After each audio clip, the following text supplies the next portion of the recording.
everyone. Thank you for joining us tonight for Incite, the Healing Art of Memoir. We're so glad you could be here. My name is Leah Tottenham. I'm from the Vancouver Public Library's Programming and Learning team. I'd like to begin this evening by acknowledging that both my home and the Vancouver Public Library are located on the traditional and unceded homelands of the Musqueam, Squamish, and Tsleil-Waututh nations. This evening's event is part of Incite, captivating explorations of books and ideas, and this is a series presented in partnership between the Vancouver's Writers Fest and the Vancouver Public Library. I do hope you'll join us for some other upcoming library events this month. This Friday, March 5th, we're launching a new series of film watch parties featuring Black women in film. From Shirley Chisholm, the first Black woman to run for President of the United States, to Grace Jones, one of the greatest women in rock and roll, Black women have left an indelible mark on the world we live in. So please join us at this online event and in celebrating these and other stories of Black women in film. You'll be able to chat with the other guests during the watch party in a fun and interactive environment and participate in a discussion session and Q&A at the end of the film. So we'll be starting things off on Friday, March 5th at 6 p.m. with the film titled Chisholm 72, Unbought and Unbossed. More information about this and other events can be found at vpl.ca/events or by signing up for our email newsletter. And now please join me in a warm welcome as I pass things over to Leslie Hurtig, Artistic Director of the Vancouver Writers Fest. Hello. Thank you, Leah, so much. And good evening. Welcome, everyone, to Incite, the Healing Art of Memoir, featuring Christa Couture and Darrel McLeod in conversation with Bill Richardson, a great festival friend and author in his own right. We'd like to thank our Incite partner again, the Vancouver Public Library, for their collaboration and support in the Incite series. Also, great thanks go out to our government sponsors, the Government of Canada, the Government of BC, the BC Arts Council, the City of Vancouver, and CMHC Granville Island. This is our fourth Incite event of the season, and just a reminder that we'll be hosting events every other Wednesday between now and June, as well as some special events such as our digital book club. And tickets are now on sale for a couple of events. Our winter book club, which is featuring award-winning author and actor Ethan Hawke in conversation with author, editor, and podcaster Jen Sukfung Lee. That will be on March the 14th. We've also just announced our spring book club featuring Pulitzer Prize winning author Viet Thanh Nguyen in conversation with Ian Williams. And his new book, The Committed, just released yesterday. This event will take place on Sunday, May the 16th, and tickets are now on sale. And please mark your calendars because our flagship festival will return in the third week of October. We don't know quite yet what that's going to look like, but we're really hoping for a bit of a hybrid between in-person events and digital events as well. After tonight's event, you will receive an email survey, and we'd love it if you filled that out. We read them all, and we take your suggestions to help us make our events better. It gives us an idea of how we're doing and what we can improve upon. One lucky survey participant will win a copy of a forthcoming Incite book. And let's get on with things. The format for tonight is pretty straightforward. I'll soon be turning things over to Bill, who's going to chat with our guests about their beautiful and indeed triumphant new books. And then we'll be inviting you to submit questions, and we'll use those, we'll feed those to Bill so that he can chat with you further about them. And then we'll wrap it up just over an hour or so from now. Please allow me to introduce our guests now. Christa Couture is an award-winning performer and recording artist, nonfiction writer, and broadcaster. Her writing has appeared in numerous publications, and she's stood on many stages, captivating audiences and telling her stories. She's a frequent contributor to CBC Radio's Now or Never, and also The Next Chapter. Her debut book, How to Lose Everything, is a memoir that bears witness to the shift in perspective that comes from loss, a subject that she's very familiar with. It is incidentally one of the most beautiful books on grief and growth that I've ever read. It's simply beautiful. Joining Christa tonight is Darrel McLeod, who burst onto the Canadian literary scene back in 2018 when his memoir Mamaskatch won the Governor General's Literary Award for Nonfiction and was shortlisted for several other major prizes. He's worked as an educator, a chief negotiator of land claims, and as the executive director and education and international affairs leader with the Assembly of First Nations. His new book, which officially releases on March 20th, but I'm told is now available in most bookstores, is a continuation of his memoir journey. Peakau, Reclaiming Cree Dignity, is a story rooted in trauma that shows, as the Quill Quire put it, how light and darkness are entangled, and it examines the source of his resilience in light of systemic and personal trauma. Again, a beautiful, beautiful book. I'm so proud to be presenting these two writers together in conversation with Bill Richardson tonight. Please welcome our authors. Thanks, Leslie. Thank you so much. And hi, Christa, and hi, Darrel. I'm not seeing you yet. Just click on the start video thing there, and you'll join. There you are. Hello. And thanks to everybody who's joining us wherever you might be.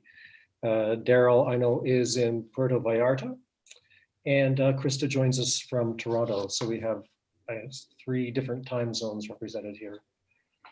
I'm really looking forward to chatting with you both, and I just want to say to echo what Leslie just said. To thank you for the really wonderful work that we have before us tonight. I won't keep I won't keep soloing for long, but just to say that it seems to me that these books, these 3 books, we're talking about Peakau published just or about to be published, and How to Lose Everything published in the fall principally. But they're books about trauma, systemic or personal. They're books about perseverance. As Leslie said, they're books that are also triumphant and celebratory. I'm struck as well by how both of these books, all of these books, Mamaskatch and Peakau and How to Lose Everything, represent voices and constituencies that were until quite recently not well represented, really not at all represented in mainstream Canadian publishing, by which I mean voices speaking to the experiences of BIPOC people. You're both Cree, I don't think I need to tell you that. and a big surprise. And BIPOC people, queer or two-spirited people, disabled people. In the course of my own writing life, these are not voices that were represented. And now, mercifully, thanks to you and others as well, this has changed. And I gotta say, it's a better publishing world for it. I think I'd like to start by asking you both, before I get to the substance of the books, just to ask you to reflect, each of you individually, and maybe Darrel, I'll start with you on this, on what it is that's happening in the world right now that has made memoirs so compelling a form. There have always been memoirs, but it seems to me, and this is this is an observation that's entirely anecdotal. I don't have statistics to back this up, but my sense is that there is a hunger right now in the world on the part of readers, for the memoir experience. I ask you this question, assuming I'm accurate in that. Why do you think this is? Well, I think that people are interested in, well, first of all, Darrel isiga so wayao tinia miswachi was kahiguno tinia. Doris Bertha Nigawi Sunny Notui. So I always have to start with my traditional Cree introduction of myself. So to answer your question, Bill,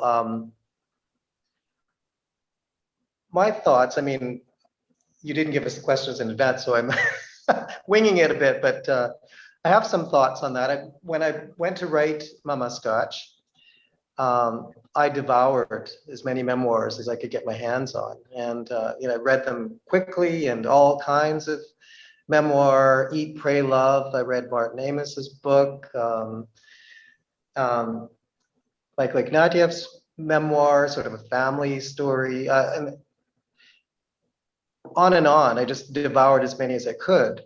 And what I'm guessing is, I mean, the autobiographies have been out there for a long time of, famous football stars or famous athletes, famous politicians, famous musicians, etc. And I think now people are interested in hearing those. Those are still out there. I mean, there's Michelle Obama's autobiography out there right now, and Obama has his own book and others. But I think people are interested in hearing about the lives of just average people. Average, maybe that's not the right word because Christa's certainly not average. But people, they just want to know about people's lives, the experiences people have day to day, and how they cope with all the challenges that are thrown their way, and the interesting and unique and different situations that we all face. And I think there's a real hunger for that kind of sharing, just a sort of a person-to-person level, rather than looking to people who have already had fame and glory.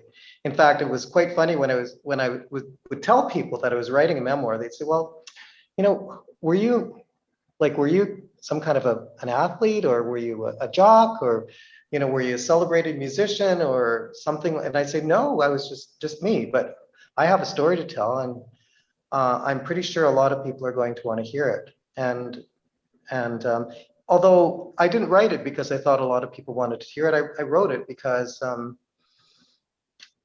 I thought a lot of people would benefit from hearing my story.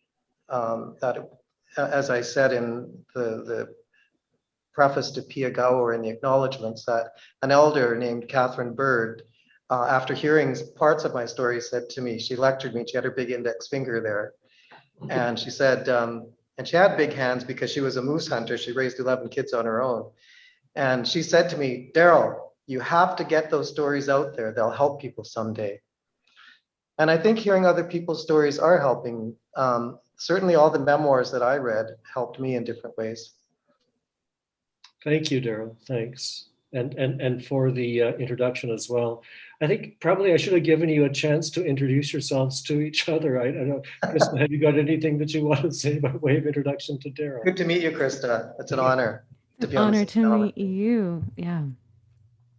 Christa, what are your feelings on this? Beautiful background, by the way, behind you there. Isn't this nice? This is I'm in my partner's office because it's after bedtime here. I got to use her space, and this is a custom mural that a friend of hers did by Pamela Stracco. Anyways, isn't it a nice backdrop? Yeah, good question. I think, there's in a way such a ubiquitous nonfiction, like social media is sort of a constant insight into people's lives, albeit filtered and edited in some way, that we're kind of very used to right now, always hearing a bit about someone or learning about people in a way that we didn't before. And I wonder if memoir is sort of the more in-depth, ideally more artful. You'll get more out of reading a memoir than you would out of a 2-minute, Instagram post. I wonder if that's part of it, just this kind of trend in so-called real life. But like you, Darrel, I also read a lot of memoirs when I decided that I would try and write one. And particularly, I was reading books that related to grief and loss, and I wondered what other people were saying and had said. And I found, I was so helped by other books and moved by other books about loss when it came to processing my own, that in some ways I wanted to add to that as a thank you and to like, give something back for all the ways that other people were sharing their stories, because we learn so much from each other's stories. And I feel when I read other people's true stories, like it's such a generous thing to do. And so I think I came at it from, just kind of wanting to give back and be part of that. Just sort of as a derail from your question, but it's a good question. I guess the short answer is I don't know. No, it's not a derail at all. I mean, again, this observation is entirely anecdotal. I don't know for a dead cert that it's so. But it seems to me in some ways to tie in as well that something to something that's germane, I think, to you both being here tonight, which is that there is surely a hunger on the part of readers, whether this experience is refracted through the fiction of through the lens of nonfiction or memoir, or whether through the lens of fiction or I don't know, another kind of storytelling, for the stories of BIPOC voices. And I think I'd like to ask each of you to reflect, and Christa, I'll put this to you first, about the importance of your own Cree heritage in your decision to tell your story and to tell your story the way you did. Yeah, I've had conversations about that with this book, because while it's not a like Indigenous book, No. as an Indigenous person, it is. And I think a friend of mine, Smokey, said, but who knows about the loss of children in a heartbreaking way, and of course that is true in our community. It's part of this book. What do I want to say about that? The way that I included being Cree is I wove it throughout because it's so important to who I am. And yet that part of who I am is not what I was looking at in this book, if that makes sense. There's a chapter, Saini Bay, where I talk about my traditional name and kind of coming to a new understanding of it a few years ago around storytelling. And that, I'd been given this name. It means singing woman. And when I was given this name, my family was told, she'll sing a lot and she'll talk a lot. And I'm a musician, and for years, toured and have put out albums. And so I was like, I get it. I'm singing woman. She sings a lot. And like the kind of she'll talk a lot part, I was like, yeah, sure.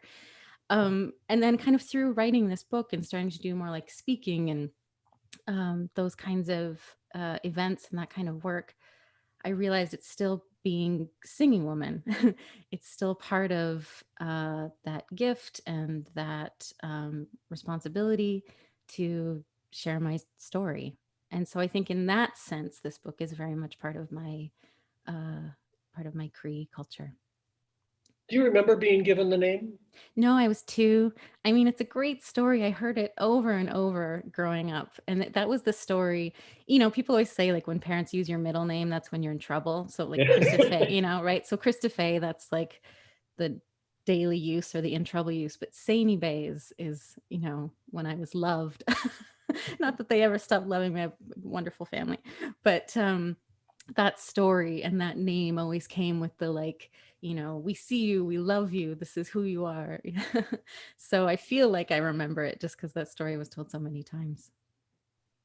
How closely, as you were growing up, how closely allied did you feel to that part of your heritage? Because this is from your dad, right? Mm-hmm. Yeah.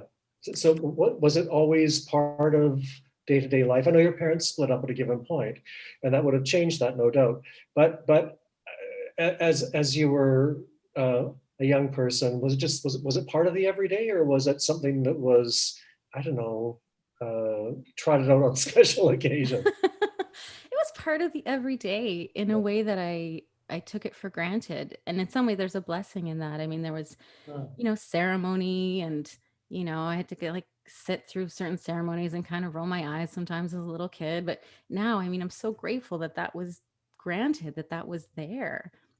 And I think in my teenage years, and I left Edmonton and moved to Vancouver, and it's not that I pushed it away, but I was turning 20 and figuring out being a young adult. And unfortunately, it was around the time that my dad got sick and was dying that I was ready to start asking questions about those teachings, like explicitly, and say, hey, why did we do it this way? Or why did you say that thing? Or we did the berry ceremony, but I don't know why.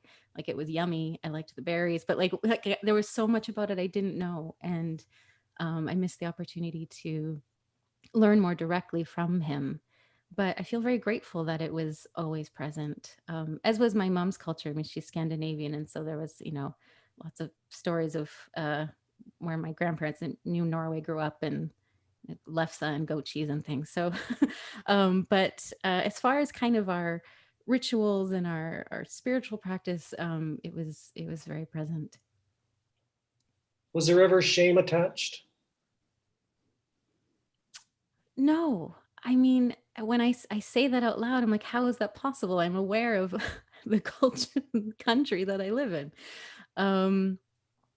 I think I was sheltered. I mean, I wonder, and because I'm white presenting, unless I told people, they wouldn't necessarily know that about me. And so I was spared discrimination, and therefore like learning shame about this part of my life, I think, for that reason. And I think I also just grew up in a small, pretty close-knit community. I went to a Waldorf school, it's just a very tight group of arty families. And so it was like, I wasn't then. Yeah. I didn't know you went to Waldorf. I've known Christa peripherally for a long time, but I mean, very peripherally. And that's kind of the perfect education system for somebody who has both feet planted in different ways in storytelling culture, I think. Yes, yeah. It was perfect for me. Yeah. Darrel, so I think your experience of growing up with your Cree, the awareness of your Cree antecedents was maybe quite different. Do you want to talk a little bit about that? I mean, I say talk a little bit. You've talked about it extensively in 2 books, so to ask you to be reductive, I know is impossible. I hope you don't find it insulting. No, well, being Cree has been so fundamental to who I am my whole life, and it's kind of reflected in the subtitles to my book, to my 2 books. Cree Coming of Age is the subtitle to Mama Scotch, and Reclaiming Cree Dignity is the subtitle to Kiagao. Mom drilled it into us when we were little, even though she didn't teach us Cree, because she was brainwashed in the residential school into thinking that our language was evil, and she used to actually say to us, and she had big hands too, she'd shake her index finger and say, "You're going to learn English. You're going to be somebody someday." Well, so she was half right. I learned English, and but she used to tell us, be proud of who you are, you're Nehiao, and always be proud of who you are, and don't ever let anybody make you feel they're less than they are. And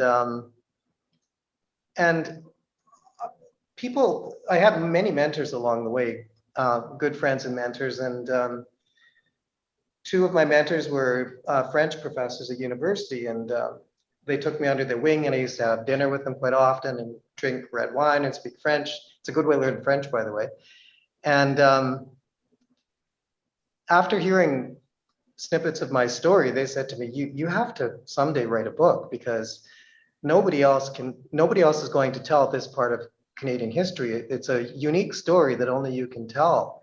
And it was not just the story of what happened to Cree people in my neck of the woods, so northern Alberta, because it's different. We had the Cree tribe, as you probably know, Bill. It spreads all across sort of northern Canada, Quebec, Ontario, Saskatchewan, Manitoba, BC, and Alberta. In BC, there's just sort of the northeast corner. And our experience in the Treaty 8 area was very different, because the land was settled I hate using that word, but Treaty 8 was forced upon my people in like 1899. And it was because of the gold rush.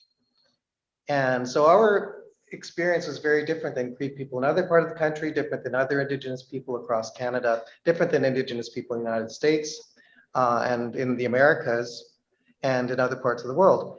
And my friends, Indigenous and non-Indigenous, convinced me that I had to tell the story. I was the only one who could do it. And I believed them. And so I felt compelled from quite a young age to write in some way, shape, or form, to write the story of what had happened to my family and my people and our culture. And, you know, I saw some early indicators that it could be done when I was in university studying literature. The first book I read that showed me that the Canadian experience could be documented and could be told in a really interesting and compelling way. And that was Margaret Lawrence, her book, The Diviners. I loved that book. And there was a Métis man in there, Jules. And Margaret Lawrence herself kind of reflected that she might have been Métis. She wasn't too sure, I guess. I mean, in the character, the protagonist in the book. I'm not sure how autobiographical it was. But there was that, and then there was Maria Campbell's book, Half Breed. Mm-hmm. And that just blew me away when I read that. And I thought it is possible to tell our story, but yet our story was a bit different from where I'm from. And then a French book, Une saison dans la vie d'Emmanuel, just brought it all home for me. And as you know, Marie-Claire Blais is the author, and she tells the story of this French-Canadian family in northern Quebec. And, you know, other than the being French-Canadian parts, there was so much in common: large families, oppressed, dominated by the Catholic Church, you know, the poverty, the overwhelming poverty.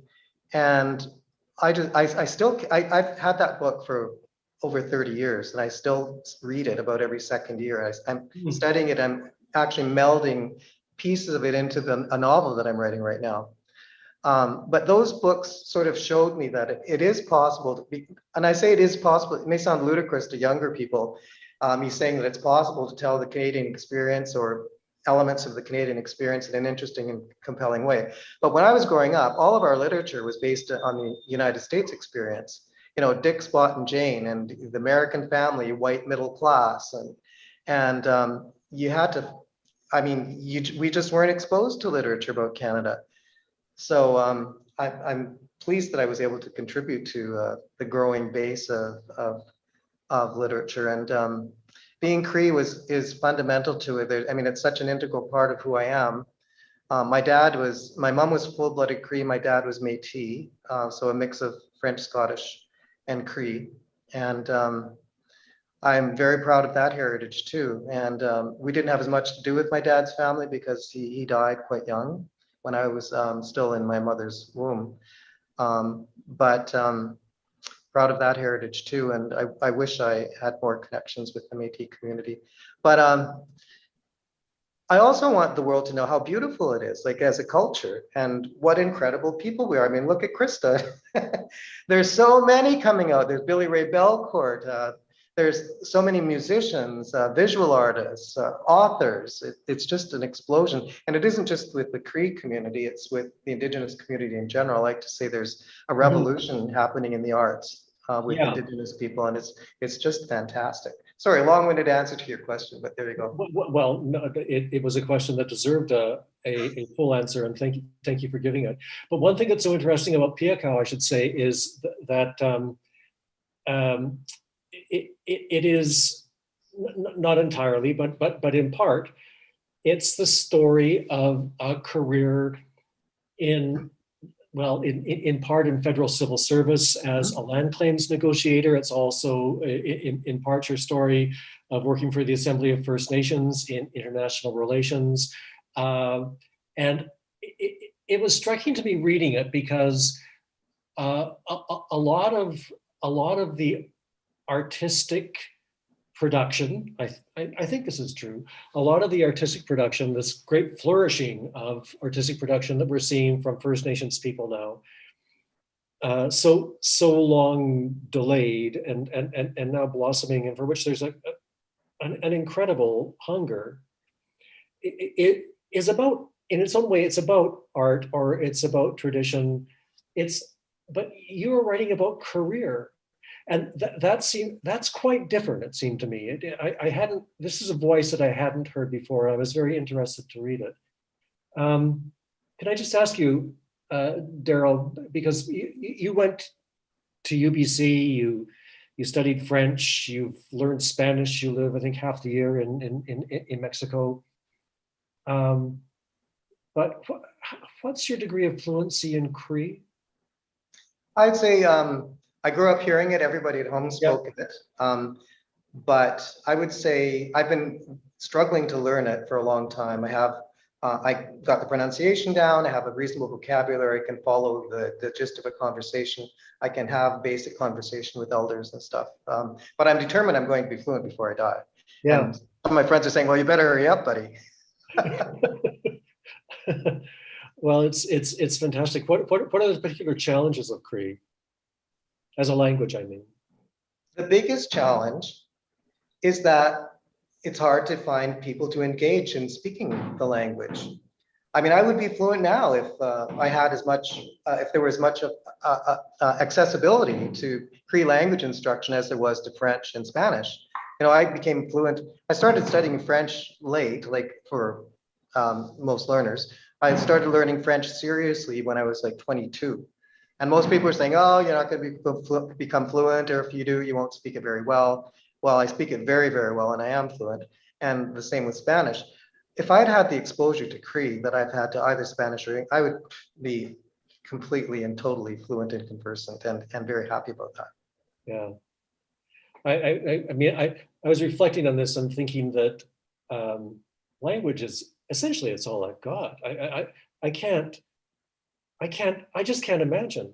I just can't imagine how impoverished I would feel had I been abstracted from this thing that's informed my entire life. And to think about that, to think about how close you were to it, that your mother was a fluent speaker and aunties and grandmothers and so on. Anyway, it's one of the many maddening aspects of the country in which we live. Chris, I wanted to ask you, I think one of the, and I'm going to ask you each to do a reading in just a moment. And again, I'll just remind people who are watching that if you have questions that you would like Darrel and Christa to answer, then please just put them into the chat function, and at a given moment, someone from the festival or from the library will pass them along. And thanks so much to the Vancouver Writers Festival and Vancouver Public Library for this and for supporting the Incite series. So it's because in your memoir, in How to Lose Everything, I mean, you speak in such a generous and unsparing and weirdly, I say weirdly, given the depth of the tragedy, weirdly luminescent way about, as you've said, the loss of children. Well, you have your grief bio. Just what's the grief bio? The grief bio is cancer, amputation, death, divorce, more cancer, and like a few other things. But yeah, that's the grief bio. Yeah, I'm sorry. I said this. I introduced that laughingly, and of course, there's nothing laughing about it. And yet, at the same time, you almost make it possible to approach it not with lightness, but with the acknowledgement that it's okay to talk about it. And in some ways, I think maybe that's the great gift of the memoir. Was that something that you set out deliberately to do, to talk about the death of 2 children and your own losses? Yeah. And I mean, I sort of share the grief bio as a bit of a joke too. I realize as a list, like in bullet point, it's it's a bit much. And not to say that, I mean, it has been a bit much. And certainly the the deaths of my sons are the everything. I mean, I wanted to zoom out and write a book about these different losses, and kind of come at these stories through thinking about different types of grief. Um, but at the same way, my sons, I think, are present throughout. You know from the prologue about their deaths, and so even in talking about my childhood, I feel like there's kind of the presence of their absence, and knowing that that's coming. I I set out to make it okay to talk about. I think in some ways I wrote this book because I know that people are curious about that list. Mhm. I think often people are curious about just one of the things on the list. If they, happen to see me and see that I have a prosthetic leg, people are curious about that. Or if they hear that I've lost a child and two children, they're curious about that. Um, if they themselves don't have like a direct connection to those experiences. And I've was happy to answer the question in a way. Um, I often make a sort of comparison between disability and grief. And I think there's something living with a disability, like a visible disability, unless I put on pants and stand very still, people can tell by looking at me. And there's ways that I don't like people's questions, but there's lots of ways that I want to invite them, and I want to dispel the discomfort that people feel about it, and um, create or humanize it. I guess I want to humanize those experiences, and it's the same with these very deep losses. People say, oh, that's my worst nightmare, or I can't imagine. But I wanted to kind of to show people a bit about it, so that they can imagine, and so that either if they find themselves in a deep dark place, or they are witnessing someone in that place, they'll know a bit more about it. And I wanted to share these stories in a way that would be vulnerable and would be honest. um, but at the same time, I felt very aware of not wanting to overwhelm people. And of course, who knows, depends on what people are going through when they read the book. But I had this sort of intention the whole time of kind of just holding it in my hands. That's what I thought about with this book. I wanted to be like, look, you can look, you don't have to touch it if you don't want to. And like, it's mine, don't worry. Like, I'm not going to drop it on your lap. And kind of, that sort of balance of revealing these experiences, but in a way that wouldn't be too much, in a way that could be a conversation or just an invitation to look, and then step back if you need. But yeah, I thought a lot about that balance, and like, what do I want to say, and how do I, want to invite people into this, and is this going to come, are people going to feel like voyeuristic about these stories? And I didn't want that. And so there was a lot of thought. Do you think that, how old is Sona now? Sona's your daughter. Sona's my daughter. She's 3. She's 3. Sona wasiao. Oh, I know very few Cree words, but wasiao was one that someone shared with me. what's it mean? Does it? Maybe Darrel can correct me if I'm wrong, probably, but my understanding is it means a light is coming. Oh. Which I was told could mean like the moonlight through the window, or flicking on a light switch. Beautiful. She's more like the moonlight, of course. Was it having Sona that made the writing possible in some ways? Yes. And if it hadn't been Sona, it might have been something else, but I definitely needed to reach some kind of mark in my life, some kind of next chapter, some turning point, that would put me in a position where I could look back. I couldn't have written any of this if it was still happening. If I was still falling apart, there's no way I could have put the pieces of a book together. And so having another child absolutely is, everything changes. And also, children happen to ground you in the present every second of the day.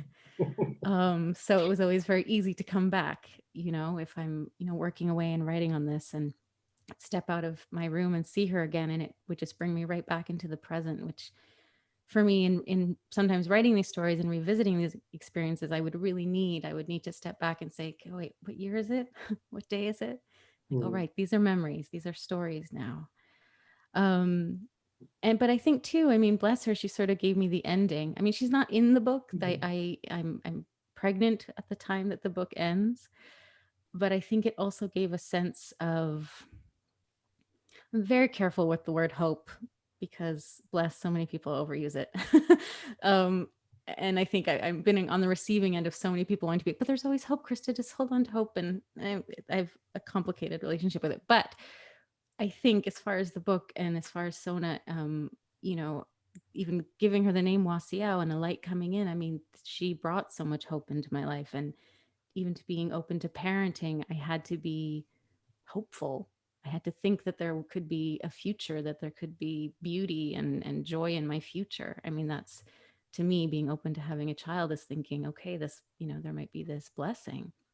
And so I think when I was thinking about, you know, is this book going to be too much? Is it going to be too heavy? And then Sona came along and I was like, oh, good. I have something to kind of end with, is like, I'm okay now. Like, you've just learned all these things about me, but just so you know, like, I'm okay now. And she's one of the reasons.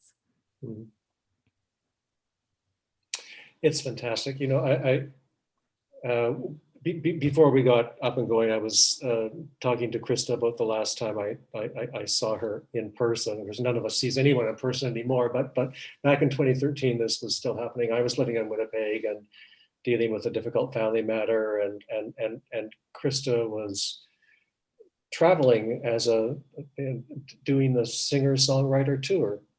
I think traveling by herself. Yes. And I know you made the decision to have Sona on your own. And I just gotta say, it just, I mean, the strength that is in you is, what's the word? It's okay. It's just inspiring. It's just inspiring. And you've given people such a gift in telling the story in this book. So thank you. Thanks for that so much. You too, Darrel. I mean, in so many different ways. And I guess if I wanted to ask you a variation on the question I just asked Christa, maybe one of the things that I think I found so difficult to read about, and difficult in a good way. I mean, this is a good confrontation to have. Both in Mamaskatch and in Piakau. And I should say that all three of these books are published by Douglas and McIntyre, a great Vancouver-based firm. Yeah. Yay, Douglas and McIntyre. But you're unsparing in many ways, and one of the ways in which you're unsparing is talking about sexual abuse.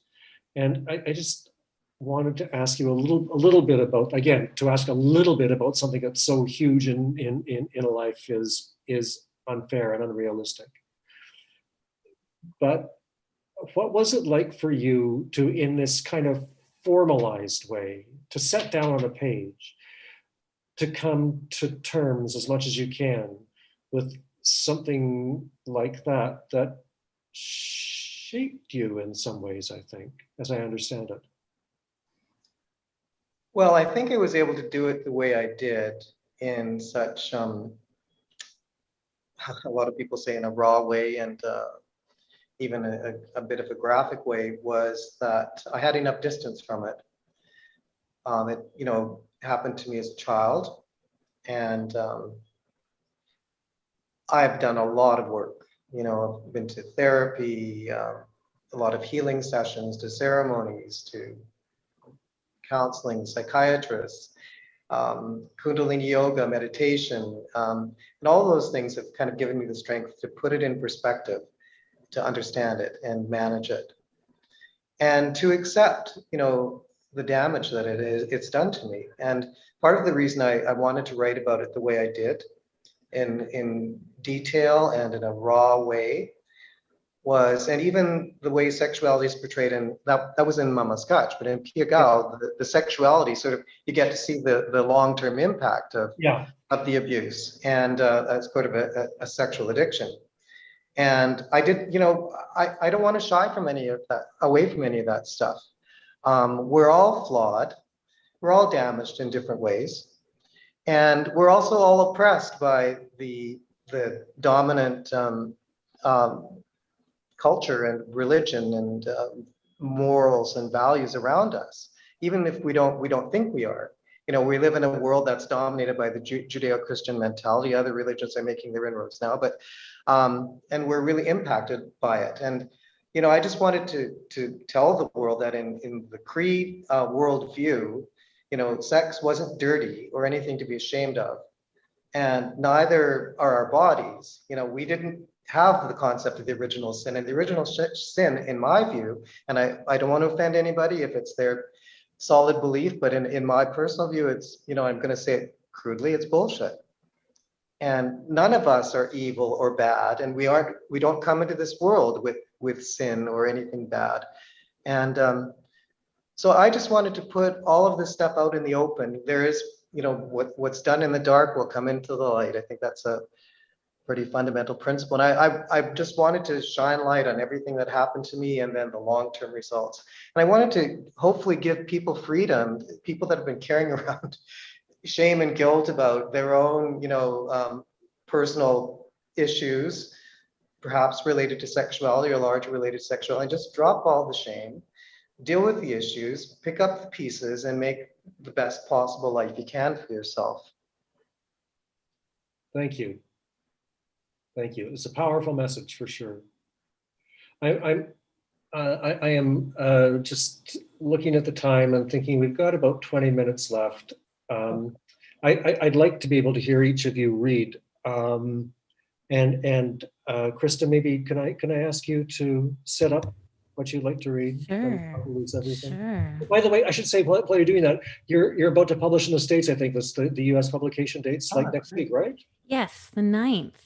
Congratulations. Thank you. Wonderful, Thank you. wonderful. Will you be on Oprah? Yeah, probably. Is there still an Oprah? I don't know.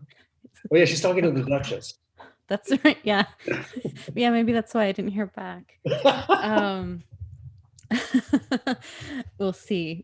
My partner is actually on a mission to get something in O magazine, which might be as close to the Oprah as I get. Well, you never know.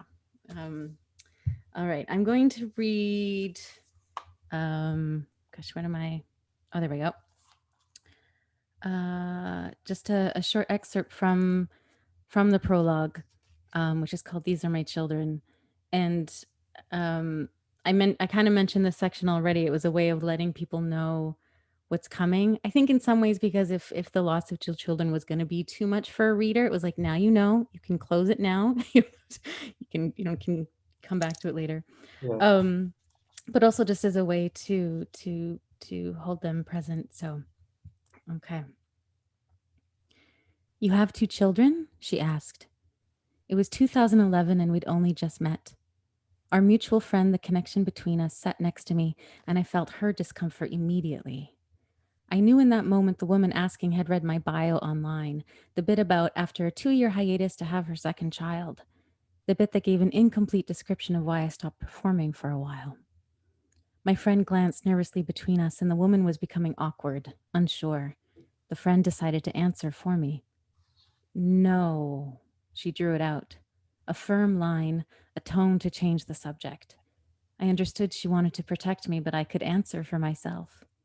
Yes, I replied. I have 2 children. Sometimes I answered differently. Backstage at a music festival the following summer, a fellow performer was describing her children to me, the circus of getting them on the road with her, the adventures of camping on site. She paused to ask, like most people with children do you have kids? Her invitation to swap parenting anecdotes. No, I said. I didn't have children I'd had to wrangle into long road trips or whom I needed to shortly rustle up dinner for, and I thought that's what she was asking. But I was always a little hurt by the lie when I told it, even when I used the lie to protect myself. I was also instantly distracted by it. I'd start to wonder where the conversation would have turned if I'd answered yes. I felt guilty at the denial. I'm not forgetting you, little ones. I couldn't guess how many times I'd been asked by then if I had children, or the similar related question, do you have other children? Each time I was asked, I twitched or winced, still unprepared for it. And each time I made a decision on how to answer, trying to gauge what the subsequent questions might be, how the person I was talking to might respond. I was usually making a quick judgment call on someone I barely knew, guessing what their spiritual leaning might be, their openness to sorrow, where they landed on the hug it out to suck it up spectrum. Whether saying yes seemed like the right or wrong choice depended on how my own beliefs, openness, and axis aligned or collided with theirs. In a support group for bereaved parents at Canuck Place Children's Hospice in Vancouver, the problem of how to answer these questions came up many times. The facilitator, who for 15 years had engaged in conversations with parents of dead or dying children, shared a story, as he often did, from a past member of this club no one wants to be in. When asked whether she had children, the woman in his story replied, "That seems like it should be a straightforward question, but for me, it's not." The person asking the question could then leave it at that or ask for clarification. The woman felt like she'd finally found an honest response, in that it acknowledged the answer depended on perspective, including her own frequently shifting perspective, and as well challenged the assumption that the answer to that question should be a simple yes or no. Though no parent who has lost a child has ever thought that no is a truthful answer, yes can feel unnecessarily complicated. Another woman shared that she always answered yes, regardless of who asked or the context of the question. Should the inevitable questions follow, how many and how old? She answered, one child, who would be 5 if she was still living. She didn't waver. Yes. I wasn't always as strong. But did I have children? Yes. How many? 2. How old were they? Emmett would be 13, and Ford would be 11 now. Were they both still alive? Writing this is annually out of date, and even as I write it, I know I will want to return to this page and tell you again. Thank you. Oh, thank you, Christa. So beautiful. Thank you. Emma and Ford. Mm. How often do you get to visit them?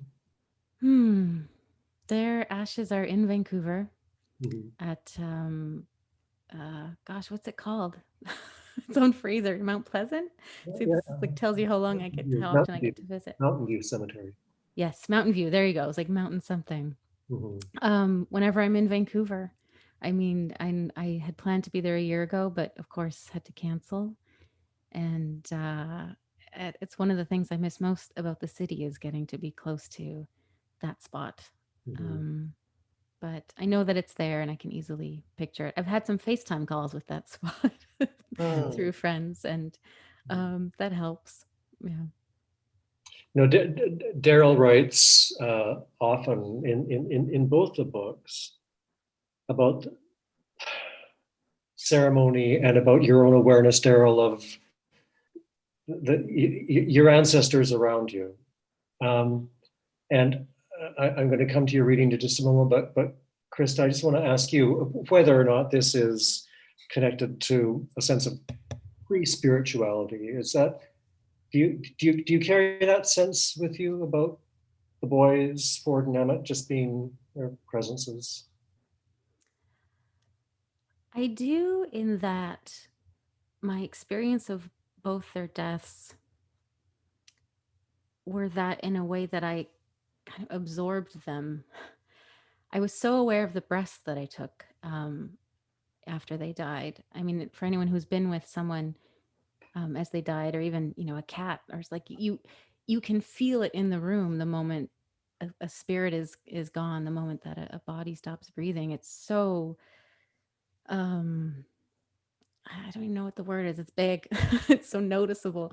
I felt so aware in that moment that I felt like they were kind of returning to me, because they were both babies. And I think because in a way we were still one, I had grown them and we were still sharing my body in ways that in that sense, I feel their presence. I feel like that I I still carry them. I carry them with me all the time, and it's very easy for me to connect with that feeling. Thank you. Darrel, what are you going to read? I'm going to read a section from the last chapter of Piagao, the chapter entitled Kichigamis. And just preface it by saying that when I presented the manuscript of Mama Scotch, my first memoir, to a mentor friend of mine, Shana Lambert, after she read the whole thing, she said in her unique way, "Oh, Darrel, this is amazing. You've conjured all of your loved ones and brought them back together in one place and brought them back to life in your book." And she was right. That's that. I didn't know I was doing that, but that's what that was one of the results.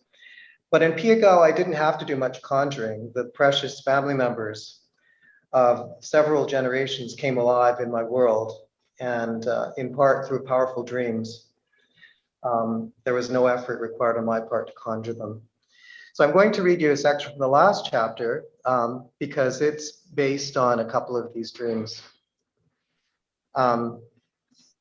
So here it is from Kichigamis. A birthday party with moose nose and kakiwak, which is dried moose meat, instead of cake. Imagine. But everyone was cheery, on the edge of laughter. Mother and I were ecstatic we could all be together for my birthday, and in a foreign place for everyone except me, the West Coast, where trees were so hefty, it took the outstretched arms of at least 2 people to hug an average-sized trunk, and the lowest branches extended 30 or 40 feet. As the west sea breeze picked up outside, it magically conjured a wall of fog from the ocean surface and pushed it toward us, chilling the air. An unusual pigeon with a delicate white crescent around its neck landed on an elder bush covered with drying red berries and picked away at them before flying off again. A robin splashed around in the green plastic plant tree that served as a bird bath, sitting atop a hemlock stump. A raven sombre "Haw, haw," croak in the forest. Mother, Debbie and Trina were my sisters. Mother, Debbie and Trina were visiting with Gayleen, who was the fairest at the house so far. Mother appeared distraught, on the verge of tears. Everyone in the room knew she was about to say something important, so they hushed. I feel so upset that me and my brothers, Louis, Jack, and Andy, and our aunties have to translate for Mushum and Cookham because you kids can't talk Cree. So unfair. But I thought I'd done the right thing. You too, eh, Margaret? When we taught our kids English and told them they had to speak it every time they asked us about Cree. The nuns brainwashed us into thinking our language was bad and our culture evil, and we fell for it. Should have been smarter, even though I was only a kid at the time. Now I see was wrong. In just 2 generations, we're losing our beautiful language, Nehiao. I still love it, and it's a language I dream in, but it'll be impossible to bring it back to our family. Such a tragic mistake, horrible, because it ain't like Chinese, Hebrew, or Swedish. All them languages got a home base. Millions of people speak them in their everyday life. They won't ever get lost. But our home territory, our vast land was stolen, and our language could be lost in 20 years and nobody cares. I feel so ashamed what I'd done.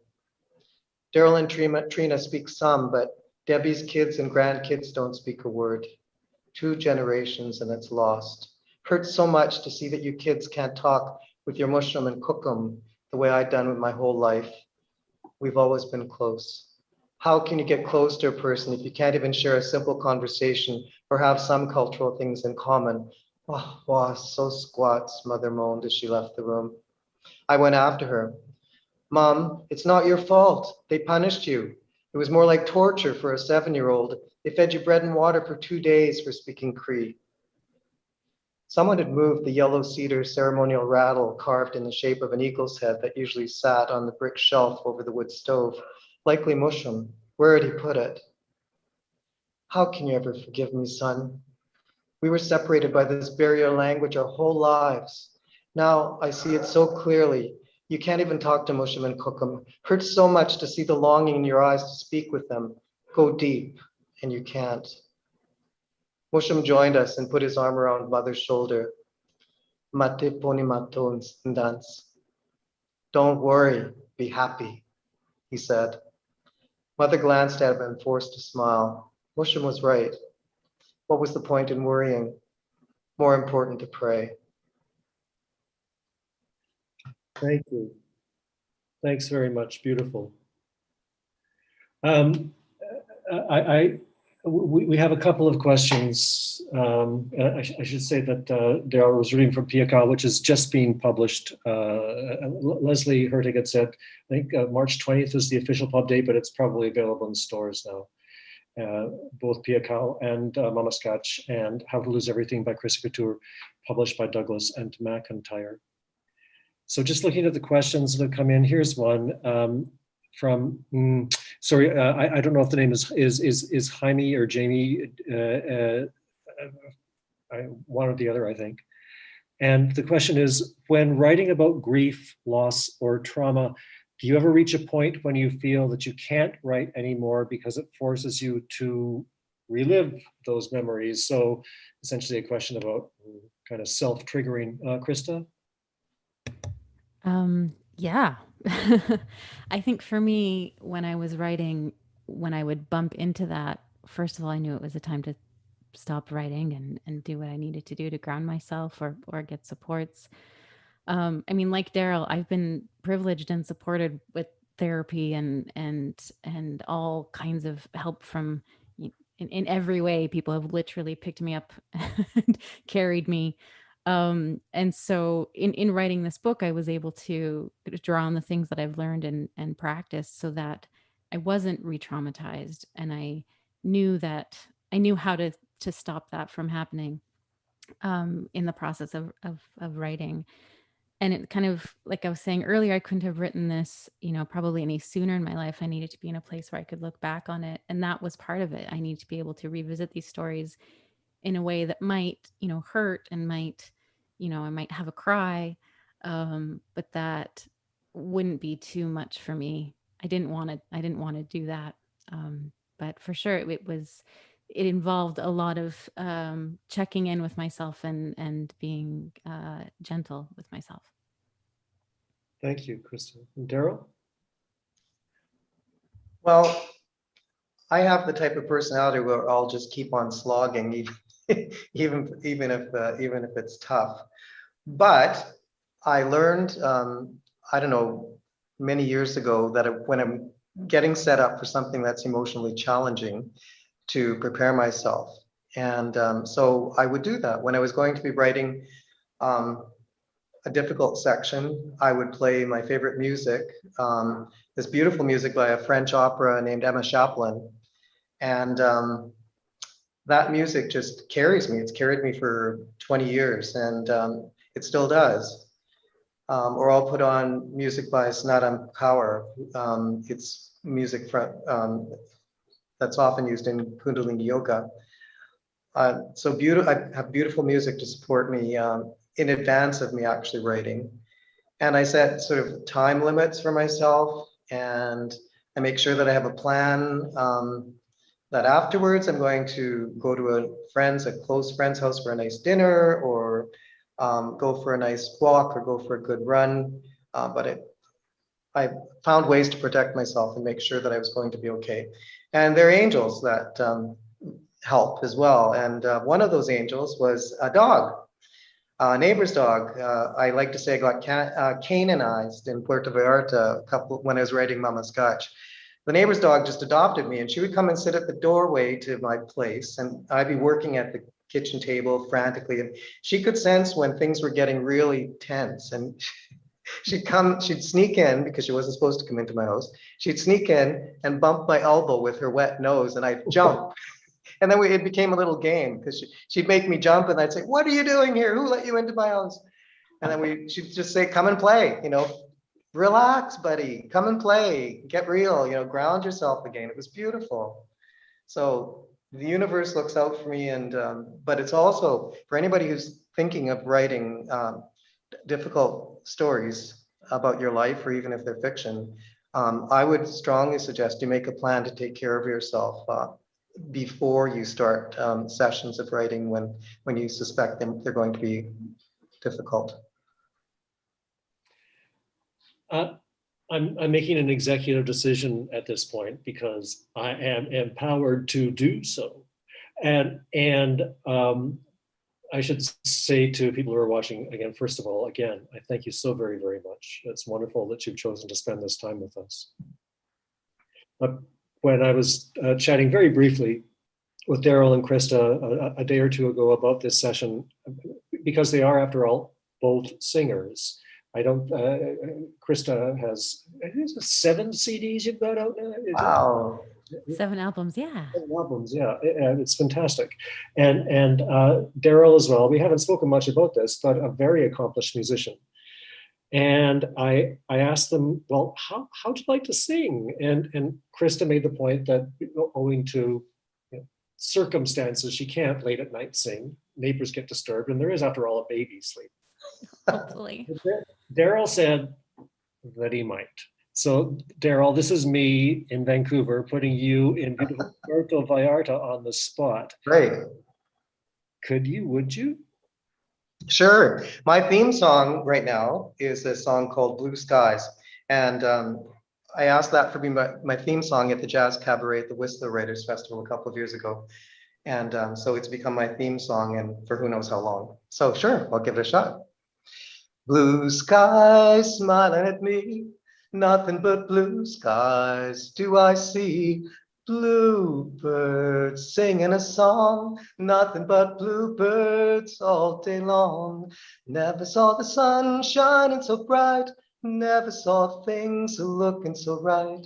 Noticing the days hurrying by, when you're in love, my how they fly. Blue days, all of them gone, nothing but blue skies from now on. Nothing but blue skies from now on. Nothing but blue skies. Yay. There you go. Thank you. Beautiful a cappella singing. That was great. Wish we were sitting around my kitchen here and I'd offer you all a glass of water or a drink to enjoy. And we could sing some more. We could sing for each other. Next time. Next time. Right on, Christa. I listened to a couple of your songs online, Christa. I just love your voice. Oh, Absolutely thank you. beautiful. Yeah, Thanks for doing that. congratulations. Looking forward to hearing more. It is. Thank you. You both have very beautiful voices in every way. They're beautiful on the written page, and they're beautiful singing voices.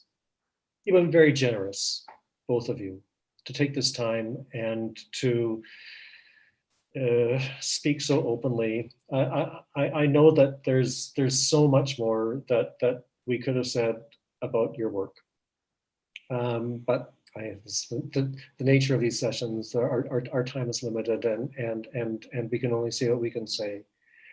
I would encourage everybody to read these books, Namaskach and Piakau by Darrel McLeod, and How to Lose Everything by Christa Couture. Again, all three, published by Douglas and McIntyre. I can assure you, time really well spent. It was, I was really glad to have the chance, and it's been a pleasure and an honor to be here with both of you. And thanks so much to you and to the Vancouver Public Library and to the Vancouver Writers Festival and to everybody who's taken the time to be with us tonight. So I send you off into the Toronto night and the Puerto Vallarta night. Oh, and there's Leslie Hurtig, who's coming on as well. Hi, Leslie. I'm back. I'm back to say thank you to all three of you. And Bill, thanks so much for spending the night with us here. Christa, Darrel, I do hope you will come and visit us on stage down here on Granville Island, and we'll get that music happening live and in person. We'll do it. Great. Can we do it? Let's do it. It's Let's do it. These are the books, as Bill mentioned. They're available in your favorite bookstore. Please get out and pick up copies of these gorgeous, gorgeous memoirs. Thank you for joining us. On March 17th, we're very happy to be presenting Eden Robinson with her new novel, In Conversation with the Wonderful Angela Starrett. So come back and join us again on that evening. And thank you to the three of you. Thank you to our viewers. Have a lovely evening. Be safe, be happy, be healthy, and good night. Thanks, Thank you. Leslie. Good All right, night. thank you. All the best, everybody. Bye. Thank you. Thank you.